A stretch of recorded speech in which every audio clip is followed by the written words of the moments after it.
এক ছিল নারী কাঁটা দিত, ও গো নবী তোমার কষ্ট হতো।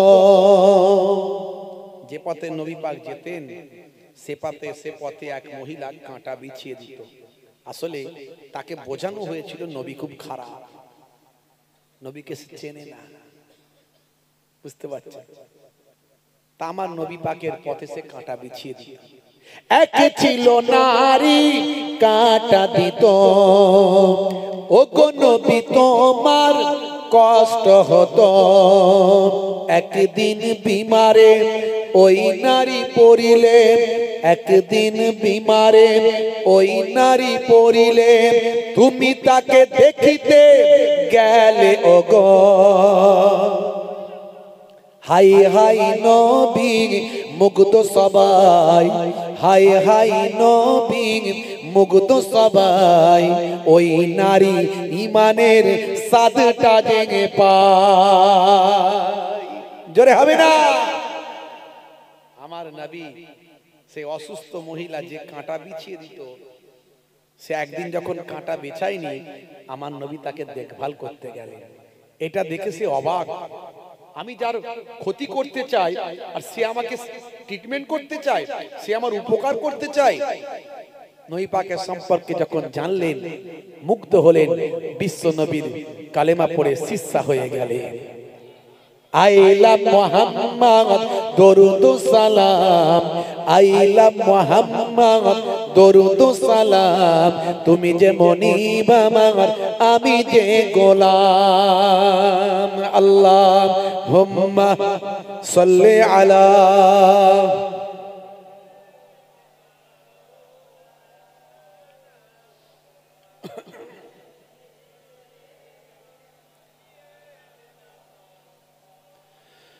ও গো নবী আমারে কবুল করো, স্বপ্নেতে কখনো দেখা দিও। জোরে হবে না? জোরে হবে না? এই দোয়া কি শুধু মুহিবুল্লাহ হুসাইনের একার না আমাদের সবাইয়ের? জোরে বলেন, কারা কারা নবী পাককে স্বপ্নে দেখতে চান? জোরে বলেন, হাত তোলেন। মাশাআল্লাহ, সবাই দেখতে চায়। দেখতে চাই বললে তো হবে না বাপ, কিছু কাজ করতে হবে। বলেন ইনশাআল্লাহ। করবো তো নাকি আমরা? শেষে যেটা বলে যাবো মানবেন তো? বলেন ইনশাআল্লাহ। মানবেন তো? ইনশাআল্লাহ নবী পাককে দেখতে পাবেন। চোখ বুঝলেই, চোখ বন্ধ করলে আমার নবীর রওজা দেখতে পাবেন। আর যদি মহাব্বত বেড়ে যায়, আমার নবীর চেহারা দেখতে পাবেন। আর যে নবী পাকের চেহারা দেখবে সে কখনো মিথ্যা দেখে না, কারণ নবীজির চেহারা কখনো শয়তান ধারণ করতে পারে না। আর যে নবী পাকের চেহারা দেখলো তার জন্য জান্নাত ওয়াজিব হয়ে গেল। জোরে হবে না? ইমানদার হালতে আমার নবীর চেহারা যে দেখলো সে জান্নাতি হয়ে গেল। তাই আমি আমার কলমে এখানে লিখেছি, ও গো নবী আমারে কবুল করো, স্বপ্নেতে কখনো দেখা দিও।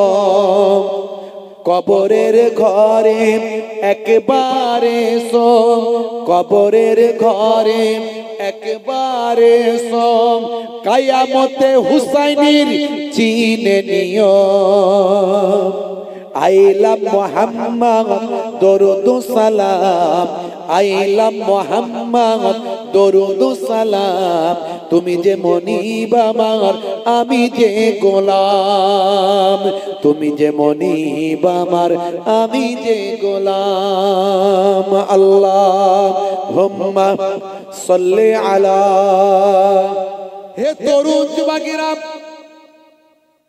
মহারাষ্ট্রের বুকে খরা হয়েছে, বহু মানুষ আত্মহত্যা করেছে, মিডিয়ায় নিউজটা হয়েছে, খবর হয়েছে।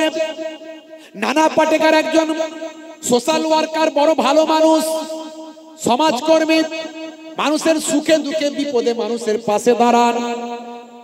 এরকম একজন ভালো মানুষ আর সহ্য করতে পারলেন না, মিস্টার নানা পাটেকার তিনি তার ভাই আমার সারা জীবনের রুজি রোজগারের তিনি অর্থে তার ব্ল্যাঙ্ক খালি চেকগুলো নিয়ে তিনি চলে গেলেন মহারাষ্ট্রের প্রত্যন্ত এলাকায়।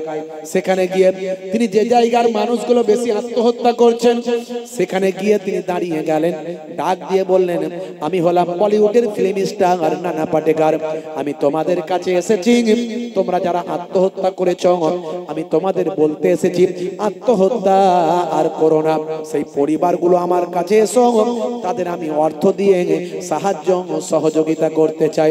আর যারা আত্মহত্যার কথা চিন্তা করছো ওই চিন্তা মাথা থেকে সরিয়ে দাও, তোমাদেরও আমি অর্থ দিয়ে সাহায্য করে তোমাদের পাশে থাকতে চাই। ভাই আমার তরুণ যুবকেরা, ভাই আমার নানা পাটেকার 113 খানা চেক মহারাষ্ট্রে গিয়ে বিলি করেছিলেন। যতজনকে তিনি চেক দিয়েছিলেন, যতজন সেখানে আত্মহত্যা করেছিল, তার মধ্যে মিস্টার নানা পাটেকার কোন মুসলমানের নামটা খুঁজে পেলেন না। নিউজটা আমার কাছে আছে, মিডিয়ায় খবর হয়েছিল, বানানো গল্প আমি বলি না। মহেবুল্লাহ হুসাইনি তথ্য ছাড়া কথা বলে না। আমার কাছে নিউজটা আছে, খবরের কাগজের টুকরোটা কেটে রাখা আছে। হে তরুণ যুবকেরা, মিস্টার নানা পাটেকার জিজ্ঞাসা করেছিলেন, হে ভাইরা, আমি এতজনকে যে চেক দিলাম, এত মানুষ আত্মহত্যা করেছে, এখানে তো কোনো মুসলমানের নাম আমি পেলাম না। এখানে কি কোনো মুসলমানের বসবাস নাই, নাকি মুসলমানদের কোনো খরা হয়নি? সেই সময় ওই সমস্ত মানুষগুলো বলেছিল, মুসলিম পাড়াটা একটু দূরে, সেখানেও খরা হয়েছে, কিন্তু আত্মহত্যার খবর আমাদের জানা নাই। হে তরুণ যুবকেরা, এমন সময় মিস্টার নানা পাটেকার গাড়ি ঘুরিয়ে মুসলমানদের পাড়ায় গিয়ে মসজিদের সামনে দাঁড়িয়ে যান। মসজিদের সামনে দাঁড়িয়ে গিয়ে আওয়াজ দিয়ে বলেন, হে মুসলিম সন্তানেরা, আমি তো সেই নানা পাটেকার, মুম্বাই থেকে এসেছি, বলিউডের ফিল্ম স্টার। আমি এখানে খরার কারণে বহু মানুষ আত্মহত্যা করছে, আমি তাদেরকে সাহায্য করার জন্য এগিয়ে এসেছি। হে মুসলিম সম্প্রদায়ের মানুষেরা, তোমাদের মধ্যে কতজন আত্মহত্যা করেছে আমার সামনে সেই পরিবার থেকে চলে এসো, আমি তোমাদের অর্থ দিয়ে তোমাদেরকে পাশে থাকতে চাই আর বলতে চাই কেউ যেন আত্মহত্যা না করে। সেই সময় মুসলিম ফ্যামিলির কিছু শিক্ষিত সন্তান দাঁড়িয়ে গিয়ে বলেন, হে মিস্টার নানা পাটেকার, আপনি আমাদের পাশে এসেছেন, আপনাকে আমরা রেসপেক্ট করি, সম্মান করি, ধন্যবাদ জানাই। তবে মনে রাখবেন, আমরা যারা মুসলমান, আমরা অনাহারে অর্ধাহারে দিন কাটাই, ক্ষুধায় থাকি, না খেয়ে থাকি, আমাদের বাচ্চারাও অনাহারে দিন কাটায়। আমাদের এখানে সমানভাবে সব জায়গায় খরা হয়েছে, আমাদেরও সমানভাবে খরা হয়েছে, কিন্তু আমাদের এখানে কোনো মুসলমান এই খরার কারণে আত্মহত্যা করে মারা যায়নি। জোরে হবে না? মিস্টার নানা পাটেকার অবাক হয়ে গেলেন, বলে কারণ? সেই সময় শিক্ষিত মুসলমান গুলো বলে, তবে শোনেন, এর কারণ হলো আমরা হলাম মুসলমান, আমরা ইমানদার, আমরা এখানকার মানুষ শিক্ষিত, আমরা জানি, আমরা কোরআন পড়েছি, আমরা আমার নবীর জীবনী পড়েছি। ইসলামে আত্মহত্যা করা মহাপাপ, যে আত্মহত্যা করবে সে চির জাহান্নামী হয়ে যাবে, জাহান্নাম থেকে তাকে আর কেউ বাঁচাতে পারবে না। আত্মহত্যা করা মহাপাপ, আত্মহত্যা করলে জাহান্নামে যেতে হয়। আমাদের কোরআন মাজিদে লিপিবদ্ধ হয়ে আছে, লা তুলকু বিআইদিকুম ইলা তাহলুকাত, তোমরা তোমাদের জীবনকে ধ্বংসের দিকে এগিয়ে দেও না। আমাদের হাদিসের মধ্যে আছে আত্মহত্যা করলে জাহান্নামে যেতে হয়। তাই মুসলমান নিজেদের জীবন চলে যাবে, মরে যাবে, তারপরও আত্মহত্যা তারা করবে না। এ কথা শোনার পর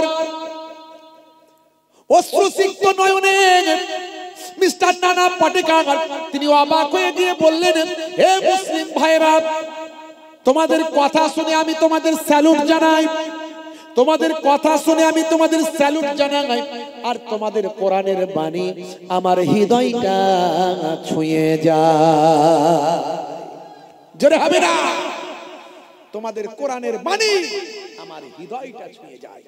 মুসলমান আজকে বড় বড় অথার নায়ক গায়করা কোরআন চিনল, কিন্তু দুর্ভাগ্য আমরা কোরআন পড়ছি না। সবাই পড়ুন, জীবন ধন্য হবে। কত উদাহরণ আমি দেব।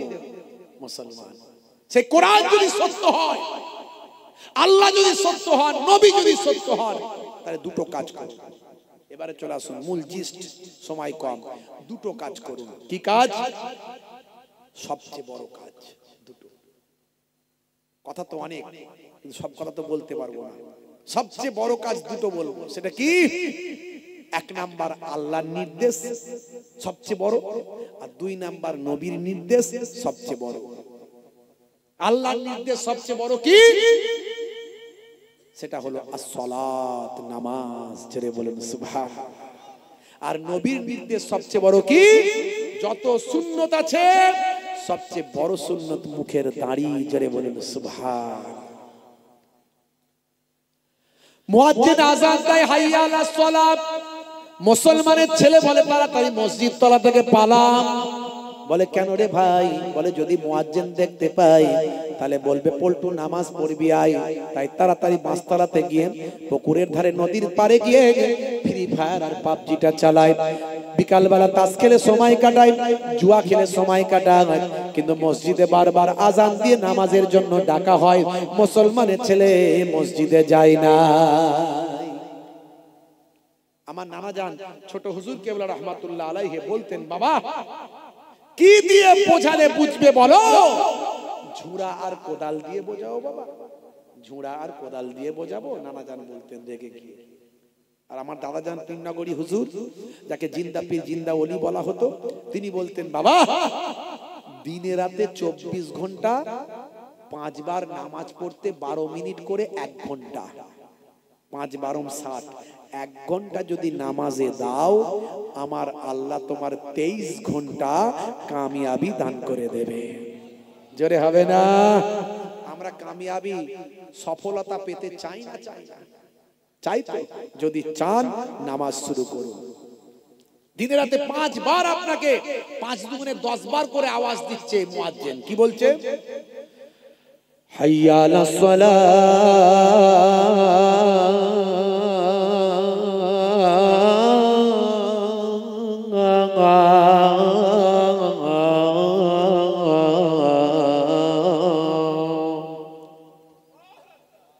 এসো নামাজের দিকে এসো।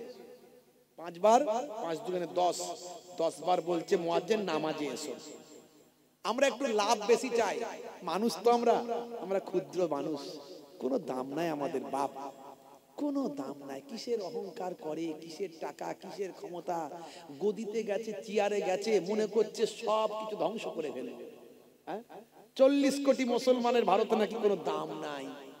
গদিতে গিয়ে কিসের অহংকার? ফেরাউন, নমরুদ, সাদ্দাত, মুসলিনি, হিটলার, তারা কেউ আছে? সব শেষ হয়ে গেছে। একদিন সবাইকে শেষ হতে হবে। কিসের অহংকার? তোমার সারা শরীরটা দিয়ে তোমার দুর্গন্ধ আর দুর্গন্ধ। কথা ঠিক না ভুল? সারা শরীরের কোথাও সুগন্ধ আছে, খুশবু আছে মনে হচ্ছে মানুষের সারা শরীরে কোথাও খুশবু আছে না দুর্গন্ধ? যে পায়খানাটা করে বিরাট খুশবু মনে হয় নাকি? দুর্গন্ধ।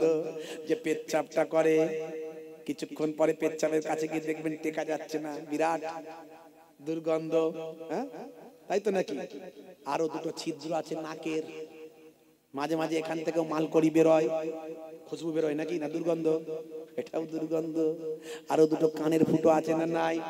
ঠান্ডা ফান্ডা লেগে গেলে এখান থেকেও মালকড়ি মাঝে মাঝে বেরোয়, খুশবু নাকি দুর্গন্ধ? এটাও দুর্গন্ধ। তারপরে তো শরীরে কোটি কোটি ছিদ্র আছে। যতগুলো চুল আছে চুলের গা দিয়ে, লোমের গা দিয়ে ছিদ্র। যখন ঘেমে যায় লোকটা, মানুষটা যখন ঘেমে যায়, পাশে তার বউ বসে থাকলেও তোমার গায়ের ঘামের এত দুর্গন্ধ না, সরে বসো সরে বসো, গায়ে গাটা লাগাও না। বউ পর্যন্ত সহ্য করতে পারে না। কথা ঠিক না ভুল? হে মানুষ, কিসের তোমার অহংকার? অহংকার ছেড়ে দিয়ে আমিত্বকে মিটিয়ে দিয়ে সাধারণ মানুষ হয়ে যাও। অহংকার করো না, সহজ সরল হয়ে যাও। ধরাকে সরানা মনে করে আমিত্বকে মিটিয়ে দিয়ে মনে করো আমার কিছু নাই। যদি মনে করতে পারো, পৃথিবীর মানুষ তোমাকে স্যালুট করবে, আর মরে গেলেও ফারিস্তারা স্যালুট করবে। সাধারণ মানুষের সঙ্গে মিশে যাও, নিজের অহংকার, তাকাব্বুরি, আমি অমুক, আমি ডাক্তার, আমি মাস্টার, আমি নেতা, আমি মন্ত্রী, আমি হুজুর, আমি পীর সাহেব। কার বাবু? আমার নবী সাধারণ মানুষের মতো জীবন যাপন করেছে, তুমি পীর সাহেবই দেখাচ্ছ? সাধারণ মানুষের মতো জীবন যাপন করো, তবেই তো সে প্রকৃত পীর সাহেব, তবেই তো সে প্রকৃত মুফতি, আলেম, মাওলানা, হুজুর। ভাইরা আমার, তরুণ যুবকেরা আমার, মুরব্বিয়ানেরা আমার, হে যুবকেরা শুনে রেখে দেন, মুসলিম তুমি নামে হলে আজ কামে হলে না ভাই। মুসলমান, আজকে আমরা মুসলমান। সেই নবী যেটা শেখালেন, কোরআন যেটা শেখালো, যদি সেই কোরআন আর নবীকে মানতে পারতাম, জীবনটা ধন্য হয়ে যেত। জোরে বলেন সুবহানাল্লাহ। হ্যাঁ ভাইরা আমার, মুসলমানের ছেলে আজকালকার পোলা দেখো সঠিক পথে চলে না, পিতামাতা গুরুজনের কথা তারা শোনে না। চুলগুলো ছোট ছোট, প্যান্ট শার্ট আটো সাটো, সুজোরা পায়ে দিয়ে, পেছনে ব্যাগ নিয়ে, লাল লাল জুতো পায়ে, চোখে কালো চশমা, দুই চোখ মেলে খোঁজে বেদের মেয়ে জোসনা, গায়ে হাতে ট্যাটু আঁকা, হেঁটে চলে আঁকা বাঁকা, কাছে গেলে দেখা যায় সুস্থ ছেলে না, তিরঙ্গার দুর্গন্ধে টেকা যায় না, তিরঙ্গার দুর্গন্ধে টেকা যায় না। মুসলমানের ছেলে নায়ক গায়কের ভক্ত, শাহরুখ খান অ্যাড করছে, মন করবে কমল, মনটা করবে কমল, খাও তুমি বিমল। সলেমান খান অ্যাড করছে, মন করবে কমল, খাও তুমি বিমল। মুসলমানের ছেলে, হ্যাঁ হ্যাঁ ভাই আমার, ওদিকে কি বলে ওই মুকেশ আম্বানি ছেলে আদিত্য আম্বানি, তারপরে আপনার ওই কি জানো আপনার আচ্ছা সব বলেন না ভাইরা আমার, তরুণ যুবকেরা আমার, তারা বলছে শুধু গেম খেলে যাও, গেম খেললে নাকি ইনকাম হবে বিরাট। সেদিন একজন আমাকে জিজ্ঞাসা করছে, হুজুর আমার নামে আমি দোকানদারি করেছি, কিছু টাকা লেনদেন হয়েছে, অল্প কিছু মাল কিনেছে একটা দোকানদারিতে, সামান্য টাকা লেনদেন হয়েছে, কিন্তু সাইবার ক্রাইম থেকে আমার কাছে মেসেজ এসেছে আমার নামে মামলা হয়ে গেছে অন্য রাজ্যে। সর্বনাশ করেছে। কি করে হলো? বলে হুজুর আমি তো জানি না, আমি শুধু ব্যবসা করেছি, কারবার করেছি, আমার কাছ থেকে ফোন পে করে মোবাইলে পয়সা দিয়ে কিনেছে মাল, আমি দিয়েছি। কি হয়েছে? অ্যাডভোকেট বলছে যে টাকাটা বিক্রি করেছে, যে টাকাটা দিয়ে তোমার কাছ থেকে মালটা কিনেছে, সেই টাকাটা সে গেম খেলে ইনকাম করেছে। এই গেম খেলা টাকা দিয়ে মাল কিনে সেও সাইবার ক্রাইমের মামলায় পড়েছে, আর যে যে বিক্রি করেছে সেও পড়েছে। বুঝতে পারছেন? আর এরা শুধু বলছে গেম খেলে ইনকাম করো, গেম খেলে ইনকাম করো, মানে একেবারে আপনাকে পঙ্গু করে দেবে, পঙ্গু করে দেবে। আপনার হাত দিয়েছে, বুদ্ধি দিয়েছে, বিবেক দিয়েছে, ক্ষমতা দিয়েছে, পরিশ্রম করুন, খাটুন, বুদ্ধিকে কাজে লাগান, আর সততার পথে চলুন। মিথ্যা কথা বলবেন না, মিথ্যা কথা বলবেন না। খুদার কসম বলছি, আমার মালটা কেনা আছে 45 টাকা, তোমার কাছে লাভ করছি মাত্র 5 টাকা, তুমি আমার চাচতো ভাইয়ের ফুফুতো ভাই, তাই তোমার কাছে 5 টাকা বেশি চাই, না দিলেও অসুবিধা নাই, তুমি আমার কাছ থেকে মালটা নিয়ে যাও ভাই। খুদার কসম করে মিথ্যা কথাটা বলে দিল, অথচ মালটা কিনেছিল 25 টাকায়। বুঝতে পারছেন ভাইরা আমার? আপনি বলবেন আমার এই দাম আছে, নিতে মন যায় নাও, না হলে যাও, মিটে গেল। ইসলামের নিয়ম হলো সেল বেশি লাভ কম।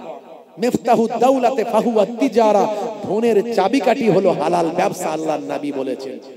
চাকরি করে ক পয়সা ইনকাম করবে, ভালো ব্যবসায়ী হয়ে যাও, সবচেয়ে বড় ধন দাওলাতের মালিক হবে, সেখান থেকে সঠিক জাকাতটা দেবে, মানুষের সেবা করবে, মানুষের সঙ্গে বিপদে আপদে পাশে দাঁড়াবে, সমাজের মানুষ তোমাকে স্যালুট করবে, মরে গেলে ফারিস্তারাও স্যালুট করবে।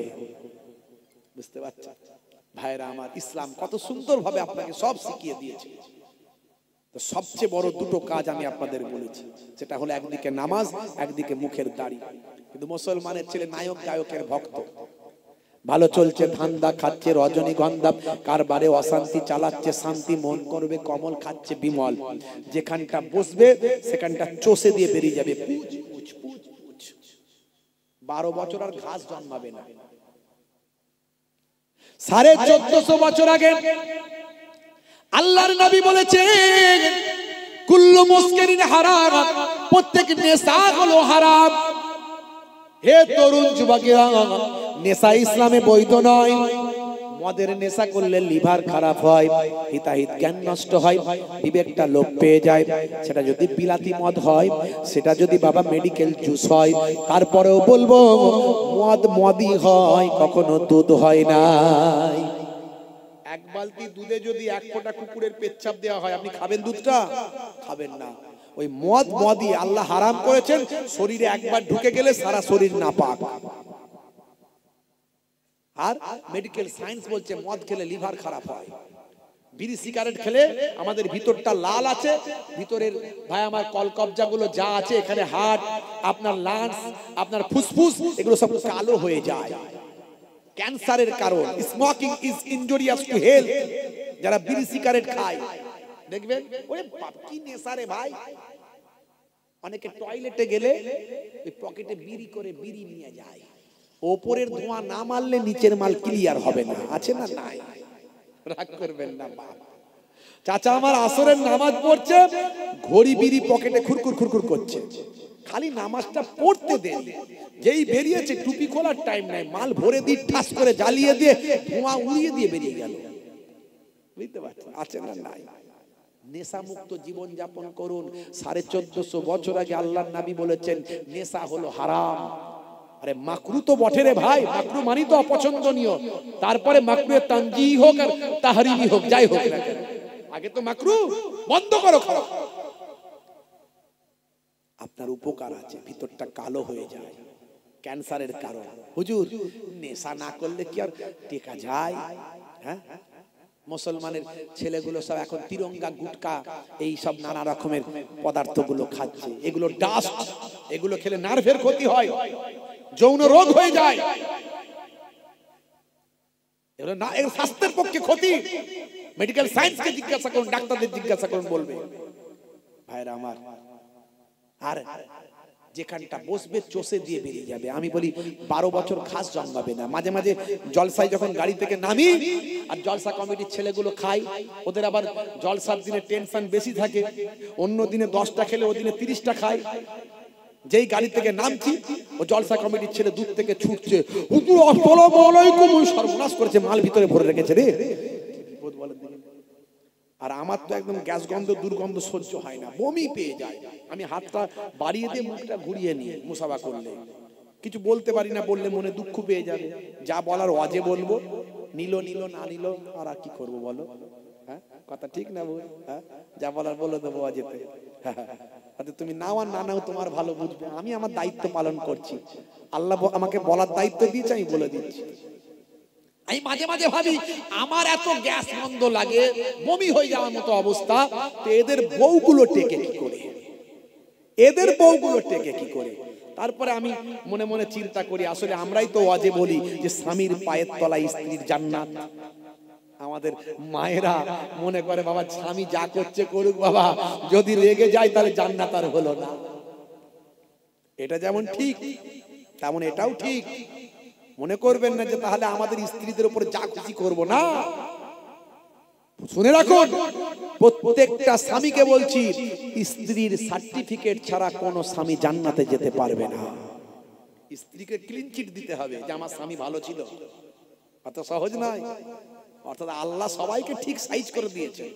মানলে, আপনি যদি মেনে চলেন আল্লাহ এবং রাসূলের কথা, পৃথিবীর শ্রেষ্ঠ মানুষ হবেন। জোরে বলুন সুবহানাল্লাহ। ভাইরা আমার, অনেক কথা, অনেক আলোচনা, আমি সব ছেড়ে দিলাম। দুটো জিনিস আপনাকে করতে বলেছি, একটা হলো নামাজ আর একটা হলো নবীর সুন্নত। সবচেয়ে বড় সুন্নত মুখের দাড়ি। নামাজটা মুসলমানের ছেলে ছেড়ে দেয়।